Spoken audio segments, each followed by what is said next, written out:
The Avalon Hotel gleamed against the blue Charleston sky, its preserved historic brick walls contrasting with the elegantly modernized interiors. At the polished marble reception desk, Alexander Reed adjusted his perfectly straight tie as he studied his reflection in the decorative mirror. At 28, Alex, as he preferred to be called, was the very picture of well-dressed corporate ambition, meticulously coiffed hair, a tailored Italian suit, and the calculatedly warm smile of someone who knew exactly what he was worth. "Miss Davidson is confirmed for the Magnolia Suite," he informed his colleague Caroline as he entered commands into the system. "Make sure the Dom Perignon champagne is chilled when she arrives. She spent over $15,000 on her last stay." The Avalon wasn't just a hotel. It was an institution in Charleston, South Carolina. Part of the prestigious Windermere collection, it represented the perfect balance between Southern tradition and contemporary luxury. And Alex was determined to rise through the ranks of this institution, aiming for the general manager position that would become vacant in the coming months. "I heard Jason from Windermere, San Francisco is the frontrunner for the promotion," Caroline commented as she organized welcome cards. "Jason doesn't have half the revenue-growing ability I have," Alex replied with restrained disdain. "My sales numbers are consistently the best in the chain. Mr. Reynolds can't ignore that." Daniel Reynolds, CEO of Windermere Hotels, was a near-mythical figure to his employees. The eccentric billionaire rarely appeared in public, managing his hotel empire from obscure locations through a select team of executives. "Have a wonderful day, Mr. and Mrs. Huntington," Alex said to a smartly dressed couple leaving the hotel. His smile faded the moment they turned around. The revolving door moved again, and Alex immediately sized up the new visitor. An elderly man, probably in his 70s, wearing worn pants, a faded plaid shirt, and an old coat that had seen better days. His gray hair was unkempt, and a stubble of beard completed his unkempt appearance. The elderly man slowly approached the reception desk, his eyes curiously attentively scanning the space around him. Alex deliberately looked away, pretending to concentrate on the computer. When the man reached the counter, Alex turned to sort through flyers, clearly avoiding eye contact. "Excuse me," the elderly man said in a hoarse but polite voice. "Could you give me information about available rooms?" Alex continued rearranging papers, as if he hadn't heard. It was when a well-dressed couple entered the hotel that he immediately looked up with a bright smile. "Welcome to Avalon. How can I help you today?" The old man cleared his throat slightly. "Excuse me, young man. I was asking about—" "One moment, sir," Alex interrupted without looking at the man. "I'm serving these customers now." Caroline shot Alex a worried look, but he ignored her. As he served the couple with enthusiastic efficiency, Alex leaned slightly toward Caroline and whispered, "Why do they let those homeless people in? They scare away the high-end clientele." The elderly man stood patiently at the counter, seemingly impassive in the face of the treatment, his eyes watching Alex's every movement with peculiar intensity. After finalizing the couple's reservation with promises of an unforgettable stay, Alex had no choice but to turn his attention to the elderly man, who was still waiting. "Can I help you?" he asked with evident coldness. "Yes, I would like information about lodging," the man replied calmly. "Our most basic rate starts at $450, sir," Alex said, emphasizing the price. "We require a credit card and proof of income for reservations." The old man nodded. "I see. And when Edmund Whitmore is at the hotel, where does he usually stay?" The mention of the Windermere chain's legendary founder's name made Alex frown. "Mr. Whitmore is the owner of our chain, sir. He doesn't stay here, and we don't give out information about our VIPs." "Of course, understandable." The old man smiled slightly. "One last question. What is the essence of hospitality, in your opinion?" Alex forced a professional smile. "Serving high-quality clients with the luxury they deserve, certainly." "Interesting perspective," the old man murmured. "I appreciate your time." As the man walked away toward the exit, Caroline approached Alex. "I shouldn't have spoken to him like that. What if he was a customer?" "This? A client?" Alex chuckled softly. "Please, Caroline. This is Avalon, not a homeless shelter. I need to protect our image." Across the lobby, the elderly man Alex had ignored paused briefly before leaving, his eyes taking in every detail of the place and the staff, as if he were mentally recording everything he had witnessed. The Avalon Hotel's conference room was unusually quiet considering the 20 people present. Margaret Chen, the general manager, a normally serene 55-year-old woman, displayed unusual tension as she waited for all the department heads to settle in. "I appreciate everyone being here on such short notice," she began, adjusting her glasses. "I received a direct communication from headquarters this morning that I need to share immediately." Alex shifted in his chair, mentally reviewing his performance numbers. Any direct communication from headquarters usually meant change, opportunities for those who were prepared. Edmund Whitmore plans to personally visit every property in the Windermere chain in the coming months, Margaret announced. A murmur ran through the room. The reclusive 72-year-old billionaire rarely made public appearances, much less visited his hotels. "The purpose is twofold," Margaret continued. "First, to assess which establishments will remain under the Windermere banner after the planned restructuring." The murmur turned into audible expressions of concern. "Restructuring?" asked Robert from maintenance. "Does that mean closures?" "Potentially," Margaret confirmed, her tone carefully neutral. The communication mentions that approximately 30% of the properties will be redesignated or sold. Alex quickly calculated. 30% meant 6 of the 20 Windermere hotels would be cut. The competition had just gotten significantly fiercer. "The second purpose," Margaret continued, "is to identify exceptional talent for promotion within the organization. Apparently, Mr. Whitmore believes in personally evaluating human capital." Alex couldn't help but smile. This was exactly the opportunity he'd been waiting for. A chance to impress not only regional management, but the founder himself. "When can we expect this visit?" he asked, already planning how to maximize his visibility. "That's the point," Margaret replied. "We don't know. The visit will be unannounced to ensure an authentic assessment of day-to-day operations." "How will we recognize Mr. Whitmore?" Caroline asked. "There are no recent photographs of him." "Exactly the point," Margaret explained. "He wants to observe how we treat all guests, not just how we treat Edmund Whitmore." Alex felt a nagging unease. The strategy complicated his plans to impress the owner. "Any hints as to what he looks like?" Sarah from reservations insisted. "The latest we know is that he's fond of disguises," Margaret replied, looking slightly uncomfortable. "He's been seen wearing a variety of looks, from polished executive to until," Robert encouraged, "even more casual appearances. Purposefully ordinary," Margaret concluded. "The point is, we must treat every guest, every visitor, as potentially being Edmund Whitmore." As the meeting continued with operational details, Alex remained silent, his mind racing. If Whitmore could appear as anyone, his strategy needed to change. He would need to be impeccable with everyone, a considerable challenge when his natural instinct was to prioritize those who seemed most influential and wealthy. After the meeting, rumors spread quickly. In the employee cafeteria, groups whispered about impending layoffs and theories about Whitmore's appearance. "I heard he once worked undercover at the Windermere Chicago for a whole week as a bellhop," a bellboy commented. "My cousin at Windermere Denver said 3 managers were fired after his last visit," added another. Alex sipped his coffee, staying out of the conversations but absorbing every bit of information. Competition meant eliminating rivals, and information was power. Caroline approached as he meticulously sweetened his espresso. "This whole Whitmore thing makes me think of that old man you dismissed yesterday," he remarked casually. "Imagine if—" Alex froze momentarily before forcing a laugh. "Don't be ridiculous. That man clearly didn't belong here." "I don't know, Alex. He asked a specific question about Edmund Whitmore, remember?" Alex's coffee suddenly tasted bitter. Coincidence.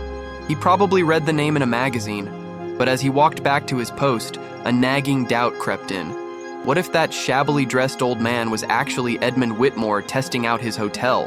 The mere possibility made his stomach sink. As Alex passed through the lobby, he observed each guest with renewed interest.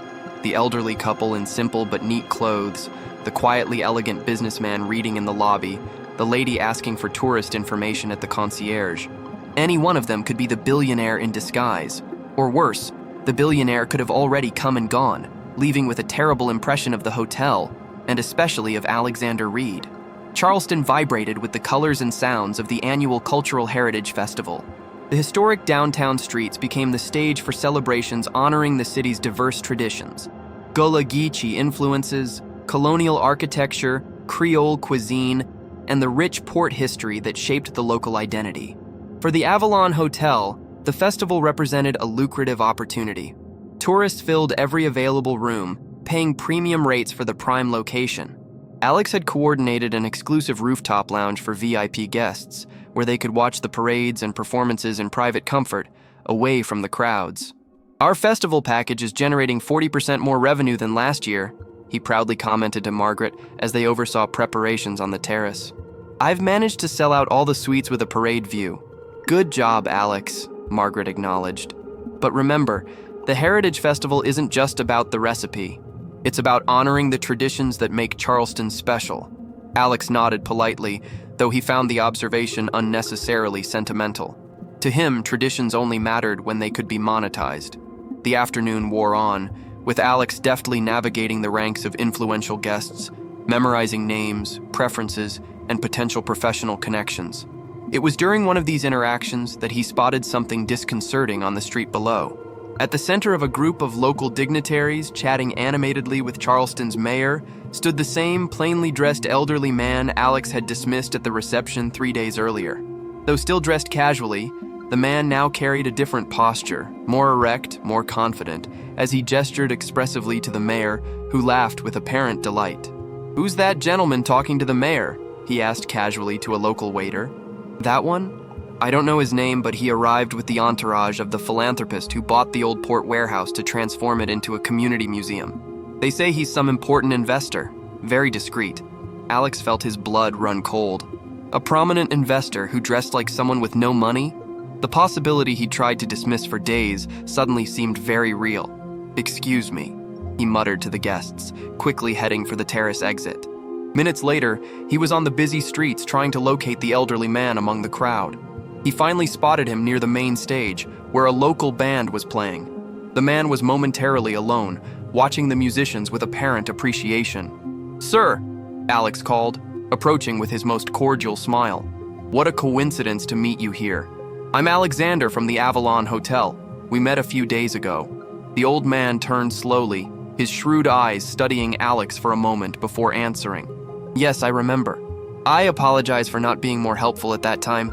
If you're still interested in seeing our accommodations, I'd be happy to show you our top suites in person." The man watched him for an uncomfortably long moment. "Curious how your attitude changes when you see me talking to important people," he finally commented. "Conditional hospitality isn't true hospitality, don't you agree?" Before Alex could formulate a response, 2 men in suits materialized beside the elderly man. "Is there a problem, sir?" one of them asked, subtly positioning himself between Alex and the elderly man. "No, just a young hotel employee being adaptable," the man replied. "Shall we proceed to the next presentation?" "Sir, please," Alex insisted. "If you could just give me a moment." "I believe you've already received your answer," the second security guard interjected, his tone polite but firm. "Mr. Willis is busy at the moment." "Willis? Not Whitmore?" Alex hesitated, confused. Could he have completely missed the mark? He watched helplessly as the trio walked away, the elderly man not looking back. Around him, the festival continued in full swing. Tourists and locals celebrating centuries-old traditions, completely oblivious to the professional drama unfolding before them. Back at the hotel, Alex found Caroline at the reception desk. "You won't believe it," he began. "I saw that old man I dismissed from the festival, talking to the mayor and being treated like a VIP. I tried to get closer and was stopped by security guards." Caroline's eyes widened. "Do you think it was—" "I don't know," Alex admitted. "They called him Mr. Willis, not Whitmore." "It could be a fake name," Caroline suggested. "Or maybe it's just a prominent local investor you've managed to doubly offend now." Alex ran his hands through his hair, a rare gesture that betrayed his usual composure. "How am I supposed to fix this if I can't even talk to him?"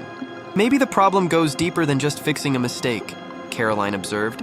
"Have you considered that the real problem is your system of deciding who deserves your best service based on appearance?" Alex glared at her, irritated by her overly accurate observation.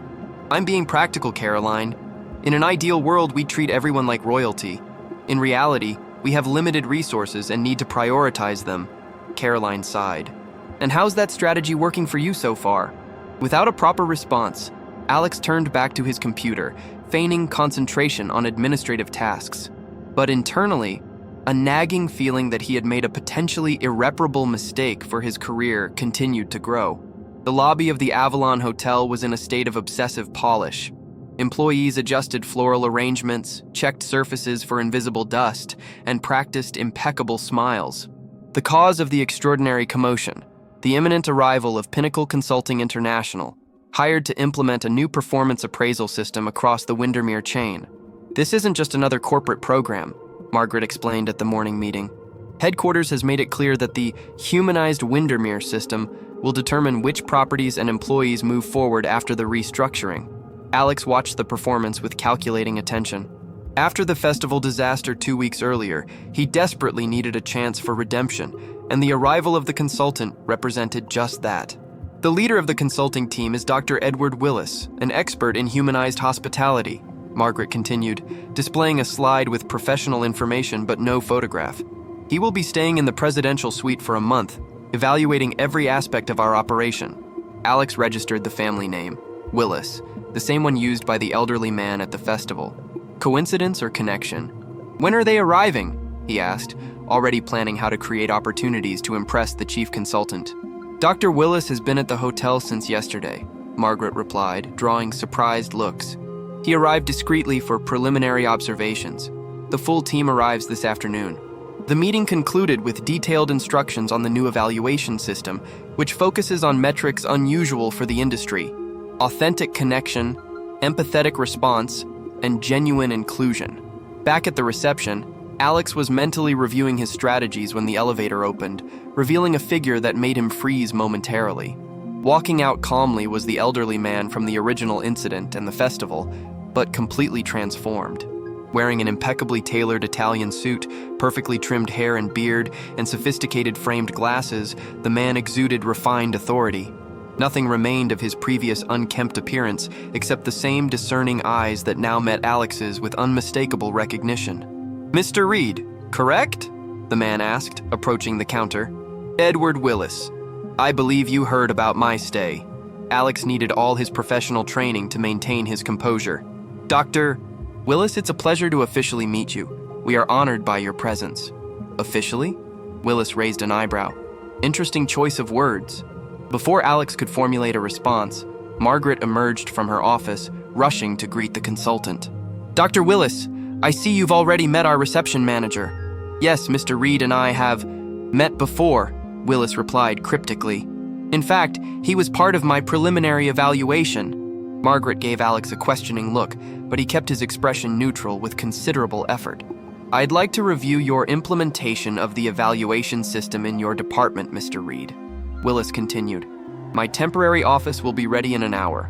Please join me then." The next hour passed in agony for Alex, alternating between frantically reviewing the new assessment parameters and replaying every moment of his disastrous encounters with Willis. When he entered the consultancy's temporary office, Willis was reviewing documents. Without looking up, he gestured for Alex to sit down. "Mr. Reed, reviewing your professional history, I find an interesting contrast," Willis began, finally looking at him directly. "Your quantitative metrics are exemplary: sales, upselling, efficiency. However, in Windermere's new human connection metrics, I identify significant deficiencies." "Dr. Willis, regarding our previous meetings," Alex tried, "I'd like to clarify, we're not here to discuss specific incidents," Willis interrupted. "We're assessing fundamental behavioral patterns." He slid a document across the table. "This is the new Meaningful Encounters protocol. It requires every employee to record daily interactions where they created authentic connection with guests they wouldn't normally have prioritized." Alex examined the document, recognizing the implicit challenge. "It seems challenging." "True hospitality often is," Willis replied. "Windermere is evolving, Mr. Reed. The question is, can you evolve with it?" The meeting continued with Willis outlining other aspects of the evaluation system. By the end, Alex felt as if he had been subtly dissected. Every weakness exposed, every value questioned. "One last thing," Willis added as Alex got up to leave. "Tomorrow we'll start the role reversal program. You'll spend a full day working as a valet. I believe in experiential learning." "What? Steward?"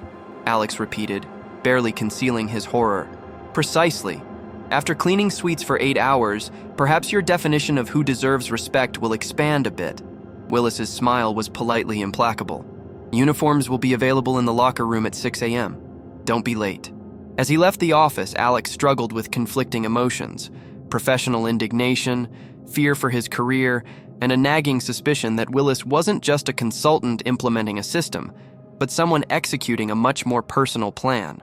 The question that plagued him was no longer whether the elderly man he had ignored was important, but exactly how important he really was. The hurricane warning quickly escalated into an emergency. What began as a tropical storm in the Atlantic intensified as it approached the South Carolina coast, prompting authorities to declare mandatory evacuations for vulnerable coastal areas. The Avalon Hotel, built in Charleston's highest historic district, became a refuge for both displaced tourists and displaced locals. The century-old structure, which had survived numerous hurricanes, was considered one of the safest spots in the city.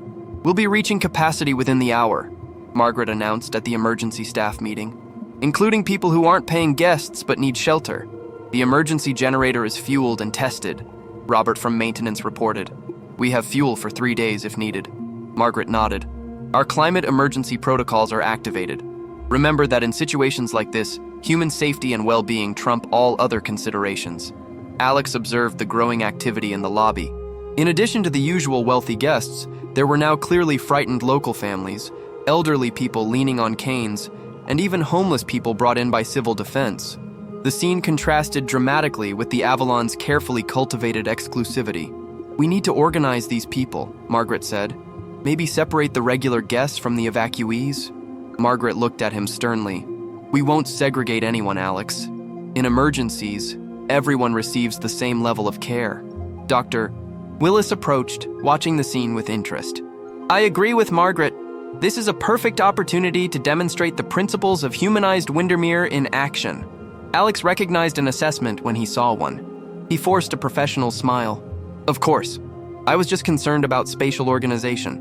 At 3 p.m., the inevitable happened. Charleston suffered a complete power outage. The hotel's lights flickered momentarily before the generator system took over, but only in essential areas: hallways, stairwells, and common areas. The front desk's computer system remained down. "The reservation system is completely down," Caroline reported. "And the phone lines are down too." Alex observed the growing chaos in the lobby: confused staff with no access to information, anxious guests forming lines, new arrivals drenched in the torrential rain seeking shelter. It was at that moment that something unexpected happened inside him. The familiar feeling of control slipping through his fingers would normally make him angry and defensive. Instead, he experienced a sudden clarity. No computers, no traditional hierarchies, no appearances to judge, just people needing help. "Caroline," he called with unusual decisiveness, "get the printed emergency check-in records. We'll set up a manual sign-in station." Turning to the increasingly anxious team, Alex took command of the situation with an authority that surprised even Margaret. "Robert, check which rooms are already occupied using the backup mechanical keys. Miguel, organize the kitchen staff to prepare simple foods that don't require full power. Sarah, gather all available staff for an emergency briefing in 5 minutes." Over the next 30 minutes, Alex transformed chaos into a functional system. He created a manual occupancy map using a whiteboard, organized teams to escort people to their rooms using flashlights, and implemented a rotation system to accommodate the special needs of seniors and families with children. When a mother with a desperately crying baby appeared in the lobby, Alex personally located formula in the kitchen and organized a method to heat it using the still functional gas ovens. "I've never seen you like this," Caroline commented quietly as they worked side by side on the manual register. "Like what?" Alex asked, without interrupting his methodical writing. "So genuine, helping without calculating what you'll get in return." Alex paused briefly. It was true. For the first time in years, he wasn't thinking about impressing superiors or cultivating valuable clients. He was simply responding to the immediate human need in front of him. "Mr. Reed?" Willis's voice surprised him. The consultant had been observing the scene from across the lobby. "Impressive organization. Thank you, Dr. Willis. We are adapting to the circumstances." Willis studied him with a neutral expression. "Interesting how some people find their best selves precisely when artificial systems fail, when they can no longer hide behind procedures, titles, and appearances. Before Alex could fully process the comment, shouts from the restaurant demanded his attention. A window had given way under the pressure of the wind, allowing rain and broken glass to enter. For the next few hours, Alex worked tirelessly, coordinating efforts, resolving crises, and surprisingly, connecting with guests and staff in ways he'd never experienced before. Unencumbered by the usual barriers, he discovered an authentic leadership ability he didn't know he possessed. In the early morning, when the storm finally began to subside, Alex found himself in Margaret's office, where Willis was also present. "Your performance today was exceptional," Margaret acknowledged. "You demonstrated exactly the kind of leadership the Windermere Humanized program values." Willis nodded slowly. "The question, Mr. Reed, is whether this represents a genuine transformation or merely a temporary adaptation to extreme circumstances." Alex considered the question with unusual seriousness. "Honestly, I don't know. But something changed. Seeing people as people, not as categories, was different. Different circumstances reveal different aspects of ourselves," Willis observed. "The real question is which version of Alexander Reed is the authentic one? The one that categorizes people by their usefulness and appearance, or the one we saw today?" Alex didn't have a definitive answer, but for the first time, the question seemed genuinely important. Community redevelopment at the site of the historic Avalon Hotel, Windermere Social Transformation Project. Alex reread the title of the confidential document he had accidentally discovered while organizing files in the conference room after a meeting between Willis and regional executives. The detailed report described the complete conversion of the Avalon into a combined cultural and community center and hospitality academy for young people from vulnerable communities. It would no longer be a hotel, at least not primarily. Plans included preserving only 30% of the rooms as a boutique hotel, transforming the remainder into educational spaces, a cultural gallery, and an incubator for small local businesses. With slightly trembling hands, Alex continued reading, absorbing the devastating implications for his carefully planned career. The general manager position he had coveted would simply cease to exist. In its place would be a director of community impact, a position he certainly wasn't qualified for. "I see you found our preliminary report." Willis's voice behind him nearly made him drop the papers. "Dr. Willis, I was just organizing and I accidentally saw..." Alex stammered, caught red-handed. "Don't worry," Willis sat calmly. "The project would be announced soon anyway." Alex tried to organize his thoughts. "So it's true? The Avalon will no longer be a luxury hotel?" "It will be much more than that," Willis corrected. "It will be a pioneering experiment in truly inclusive hospitality and positive social impact." "But what about the current guests? The exclusivity we've built over the years?" Willis studied him with interest. "Interesting that your primary concern is exclusivity, not the opportunities it will create for hundreds of local young people. That says a lot about your core values, don't you think?" Alex felt uncomfortably exposed. "I'm just thinking pragmatically. Luxury hotels exist because there's a demand for exclusivity. And community centers exist because there's a need for inclusion," Willis replied.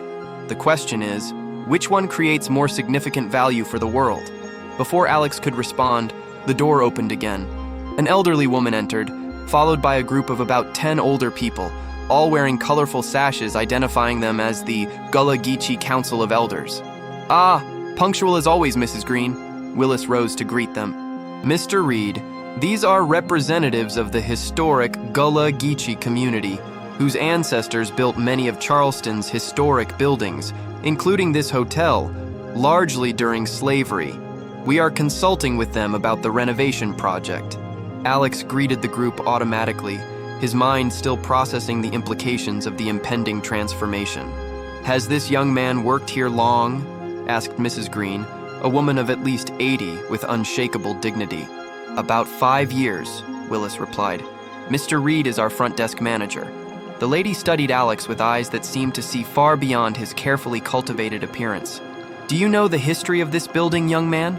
"It was built in 1891 as the Woodward family home," Alex replied automatically, reciting the history presented in the hotel's promotional materials.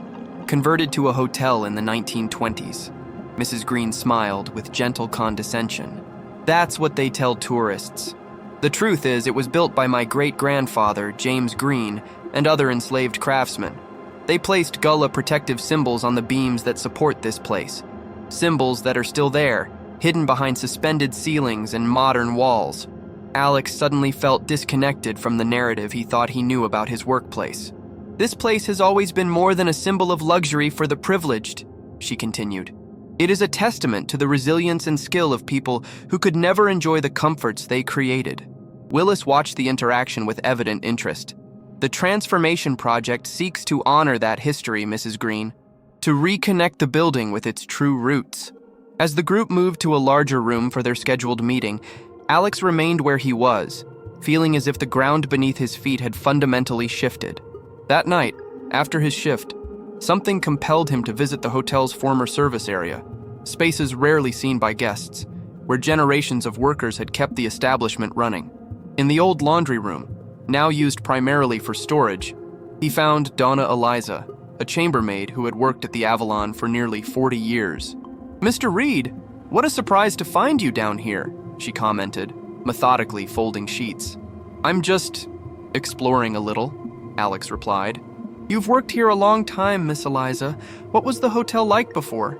The lady paused, clearly surprised by the unusual interest. "Well, a lot has changed, but some things have stayed the same. Wealthy people come to experience beauty and history, rarely realizing who actually builds and maintains it all." "Like the Gullah Geechee community?" asked Alex. Donna Eliza looked at him with renewed interest. "Exactly. My own family has connections to the Greens. We've worked in this building for generations." "And you approve of the Transformation Project?" Alex couldn't avoid the question. Miss Eliza's smile revealed that she knew more than she let on. "So you figured it out?" "Yes, I believe Edmund is finally doing what should have been done long ago." "Edmund? Do you know Edmund Whitmore personally?" "Of course I do. He started out like me, cleaning rooms, learning every nook and cranny of this place." She smiled at Alex's shocked expression. "Most people don't know that before buying the Windermere chain, he worked in hotels for decades. He started as a janitor when he was still a teenager." Alex felt as if each new piece of information completely reshaped his understanding of not only the hotel, but the industry to which he had dedicated his career. Why doesn't anyone tell this story about him starting out as a janitor? Some stories are only shared with those who show genuine interest in the people who normally remain invisible, Miss Eliza replied, returning to her sheets. "Until recently, you were not one of those people, Mr. Reed." Alex left the laundromat with the uncomfortable feeling that he had built his entire career on an incomplete and distorted understanding of the world around him. A world where chambermaids knew billionaires by their first names, and ancient symbols of protection underpinned the luxury he traded daily. The sealed envelope in the center of Alex's desk seemed harmless, but its contents would irrevocably change the course of his career. He opened it carefully, confirming what preliminary conversations had already indicated. "Dear Mr. Reed," began the letter on Excelsior Hotel Group letterhead, "following our discussions, I am pleased to formalize our offer for the position of Assistant General Manager at our upcoming Miami venture. The package was extraordinarily generous, a salary 40% higher than his current one, a guaranteed first-year bonus, and a functional apartment in South Beach." It was a perfect springboard for his career, arriving just as his future at the Avalon was crumbling with the impending transformation. Richard Chen, Excelsior's VP of Operations, had been blunt during lunch 2 days earlier. "We know about the changes at Windermere. We're expanding aggressively and need talent who understands the luxury segment inside out. Your experience at Avalon is exactly what we're looking for." What Richard had implied, but clearly expected, was that Alex would bring with him valuable information, details of the Windermere transformation, proprietary strategies, and most importantly, lists of VIP clients who could be persuaded to switch their loyalty to Excelsior. "One condition," Richard had mentioned casually, "we need a detailed report on the Windermere Transformation Project, purely for competitive analysis." Alex considered the offer as he watched the sunset over Charleston out the window. The historic city, with its ancient churches and colorful houses, seemed to be silently evaluating him. A knock on the door interrupted her thoughts. Caroline entered, looking worried. "Margaret has collapsed," he announced without preamble. "Possible heart attack. They just took her to the hospital." "My God, she's stable, but will be out for at least a few weeks. Doctor, Willis is calling an emergency meeting in 10 minutes." The meeting was brief and businesslike. Willis announced that as a senior consultant assigned by headquarters, he would temporarily assume executive responsibilities, but would need an interim operations manager. Mr. Reed, Willis concluded, despite our initial differences in philosophy, I recognize your organizational ability. I would like you to take over as interim general manager during Margaret's recovery. The room fell silent. Alex felt all eyes on him. General manager, the position he'd coveted for years, albeit temporarily and under unexpected circumstances. It's a considerable responsibility, Willis continued, especially with the transformation project moving forward simultaneously. You'll need to make decisions that honor both the Avalon's legacy and its reimagined future. Alex felt the weight of the Excelsior letter in his inside jacket pocket. Two distinct trajectories presented themselves, one following the ambitious path he had always planned, the other taking him into uncharted territory. I accept the position, he finally replied, and I will do my best to honor the trust.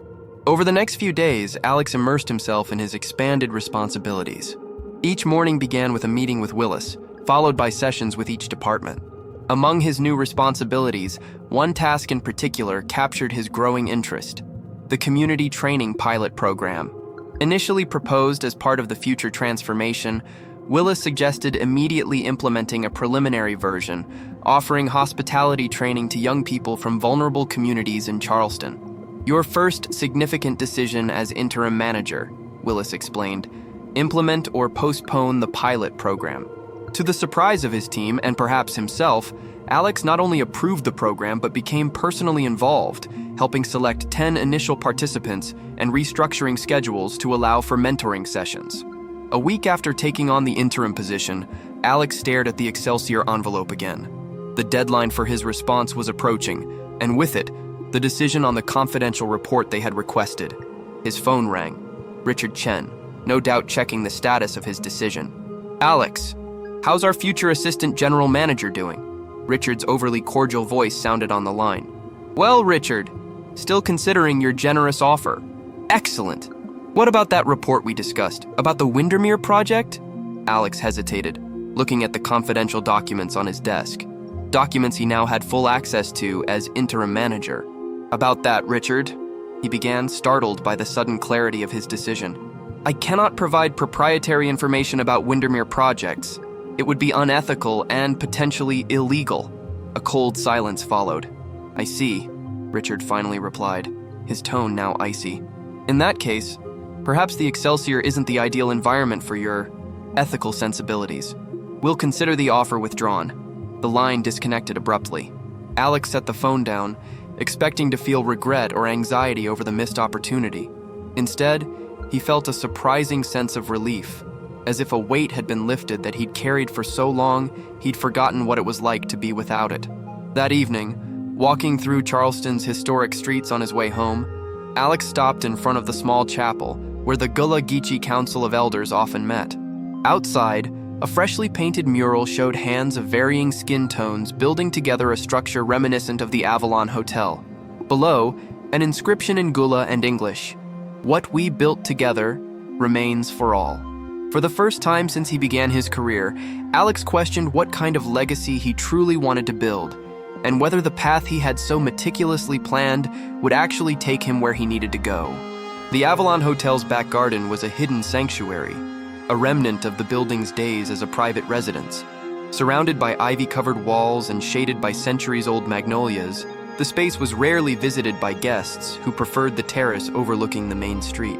Alex headed there with a folder of documents, looking for a quiet spot to review the latest reports before the important meeting with regional investors. As interim general manager for the past 3 weeks, he'd barely had time to breathe between operational responsibilities and transformation planning. As he rounded the corner of the stone path, he spotted a figure sitting alone on a bench partially obscured by the trees. It was Willis, but something was wrong. The normally composed consultant was hunched over, one hand pressed to his chest, his breathing visibly labored. Alex hesitated momentarily. The meeting would start in 20 minutes, and his presentation would be crucial. Besides, Willis had clearly sought privacy in this secluded corner. "Dr. Willis," he called, approaching. "Are you okay?" Willis looked up, clearly surprised. He tried to straighten up, but a pained expression contorted his face. Just Momentary discomfort, he replied with difficulty. Nothing to worry about. Alex noticed the warning signs: paleness, irregular breathing, sweating.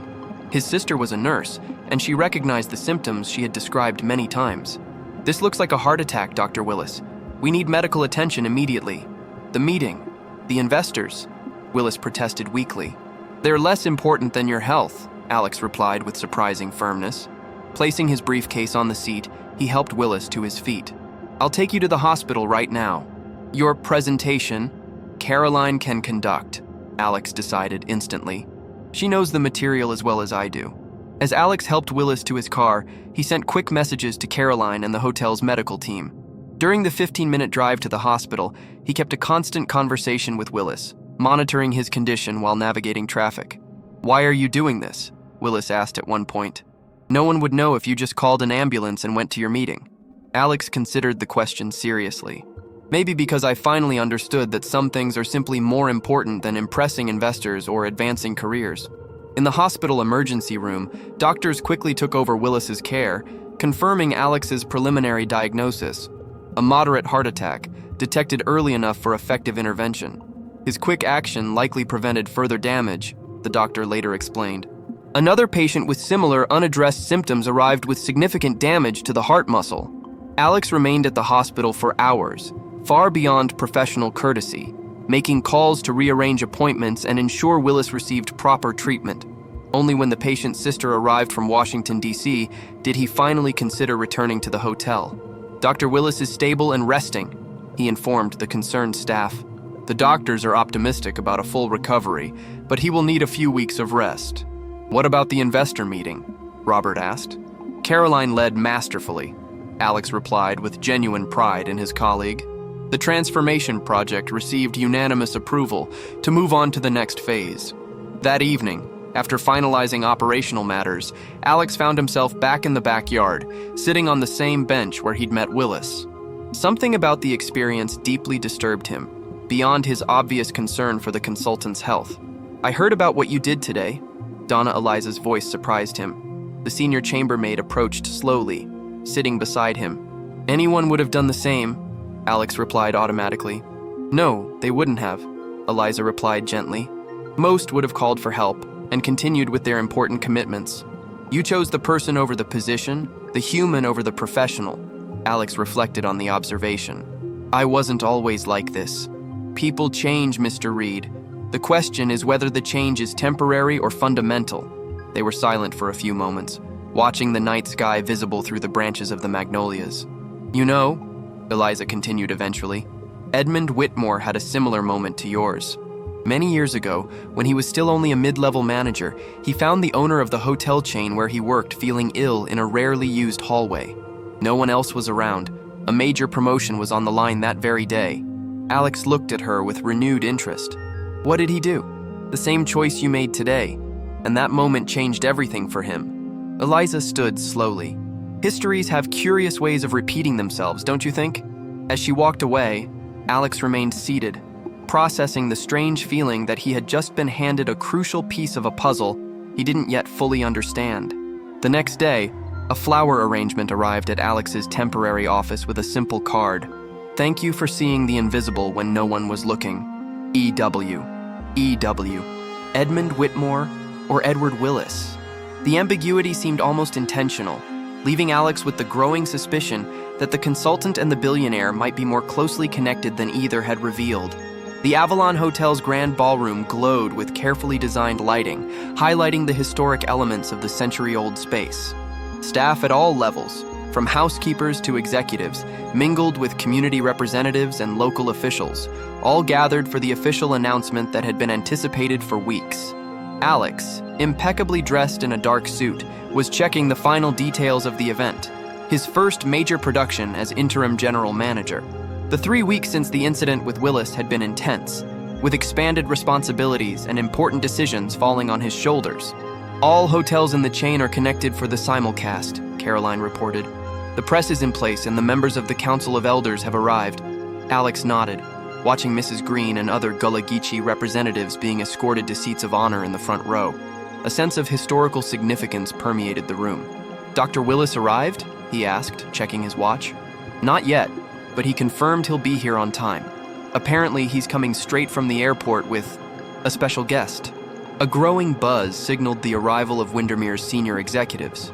Leonard Parker, global COO, greeted Alex with renewed respect. Impressive work these past few weeks, Reed. Your handling of the Willis situation and the early implementation of the community program have not gone unnoticed. Thank you, sir. Just trying to honor the vision of the project. Parker studied him with interest. A significant change of perspective, considering your previous reputation. Before Alex could respond, the buzz in the room increased dramatically. Turning to the entrance, he saw Dr. Willis entering, completely transformed. Gone was the consultant's carefully polished appearance. In his place was the disheveled, plain-dressed elderly man Alex had dismissed months ago. Beside him, equally casually dressed, walked a man who looked almost identical, though slightly older. The room fell silent as the pair walked down the central hallway. Alex felt his heart race as he finally understood what he was witnessing. Willis walked onto the stage, taking the microphone with an energy that belied his apparent recent physical fragility. "Good evening, everyone," he began, his voice stronger and more confident than ever. "For those who don't know me, and I suspect there are many despite our meetings, I am Edmund Whitmore, founder and owner of the Windermere Hotels chain." A collective murmur of shock ran through the audience. Employees exchanged incredulous looks, processing the revelation that the consultant they had been working with was, in reality, the billionaire owner. Over the past 3 months, I've visited every Windermere property, not as an owner, but as an observer. Sometimes as a senior guest, sometimes as a consultant, occasionally as a potential investor. The purpose has always been the same: to witness the true essence of our operation when no one thought they were being watched. Alex remained motionless, memories of every interaction with Whitmore, playing in his mind with painful clarity. "Tonight," Whitmore continued, "I officially mark the beginning of the greatest transformation in our company's history. Windermere is evolving from a collection of luxury hotels into an organization dedicated to genuinely inclusive hospitality and positive social impact." He then introduced the man accompanying him, his twin brother Theodore Whitmore, who often served as Edmund's double in situations where Edmund needed to be in 2 places simultaneously. The resemblance explained the confusion between Willis and the elderly man Alex had seen at the festival. Over the next hour, Whitmore detailed the transformative vision. Each Windermere property would be partially converted into a cultural and educational center, preserving elements of luxury hospitality while creating genuinely accessible spaces for local communities. "This isn't just a business pivot," he explained. "It's a return to the fundamental roots of true hospitality, welcoming everyone, regardless of status or appearance." Finally, the moment Alex had secretly dreaded arrived: the announcement of the leadership changes. "As part of this transformation, we are reimagining our organizational structure," Whitmore announced. "Each property will have a director of hospitality and social impact, rather than the traditional general manager." The room was completely silent as he continued. "Here at Avalon, our pilot property, this position will be filled by someone who has demonstrated remarkable capacity for personal and professional transformation." Alex braced himself for another executive's name. Perhaps Caroline, who had consistently demonstrated the values Whitmore clearly prioritized. "Alexander Reed." For a moment, Alex was sure he'd heard wrong. Surprised glances turned to him as Whitmore gestured for him to join the stage. "Mr. Reed began this journey as the epitome of what we're leaving behind. An excessive focus on status, judgments based on appearances, service conditioned on perceived financial worth." Whitmore didn't soften the description. "But over the past few months, I've witnessed something rare and precious, a genuine transformation of core values." Alex walked onto the stage in shock, trying to process what was happening.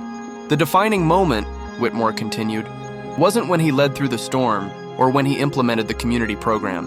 It was when he walked out on a crucial investor meeting to help a seemingly insignificant elderly man no one would have known about if he had ignored him.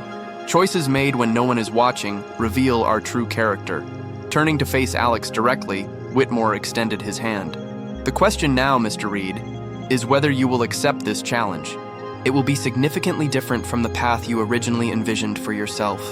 Alex looked out at the audience, staff members he had worked with for years, community members he had only recently begun to really see, and in the front row, Donna Eliza, whose subtle smile suggested she knew far more than she was letting on. "I accept," he finally replied, surprised by the certainty in his voice. "It will be an honor to lead this transformation." The following months passed in a whirlwind of activity.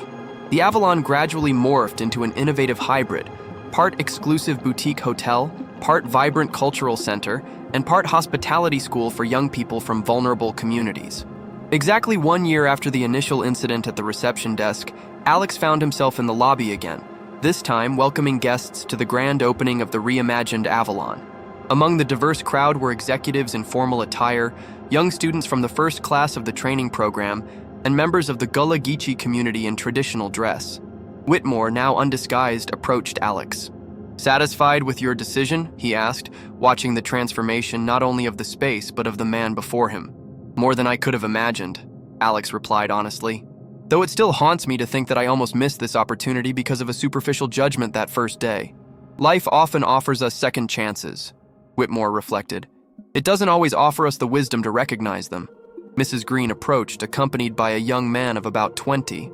"Mr. Reed, I'd like you to meet my grandson, James. He'll be part of the next class in the program." Alex greeted the young man with genuine respect. "It will be a privilege to work with you, James. We have much to learn from your community." "Actually," Whitmore interjected, "I have one final proposal for our inauguration. As part of our commitment to experiential learning, we will implement Invisibility Day." "How would it work?" Alex asked, intrigued.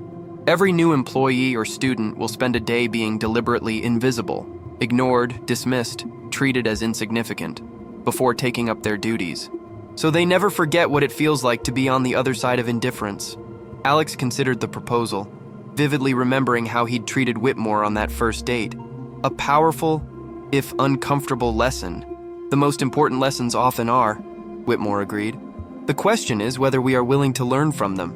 As the celebration continued around them, Alex observed the diversity of people now comfortably occupying a space that had previously been exclusive to a select few. The Avalon's transformation was impressive, but the most profound had occurred within itself, from status-based ambition to a purpose grounded in genuine human value. "You know," Whitmore commented, "when I walked in that first day, poorly dressed and looking like I needed help, I wasn't just testing you or the hotel. No, I was honoring how I started my own journey, with nothing but determination and hard work. I never wanted to become someone who forgot what it was like to be invisible." Alex nodded, finally understanding the full lesson. "And I never want to be someone who makes others invisible again." As new guests entered, including a group of vulnerable people invited especially for the celebration, Alex personally greeted each one at the door, his eyes finally truly opened to what had always been before him, the inherent dignity in every person, regardless of outward appearances.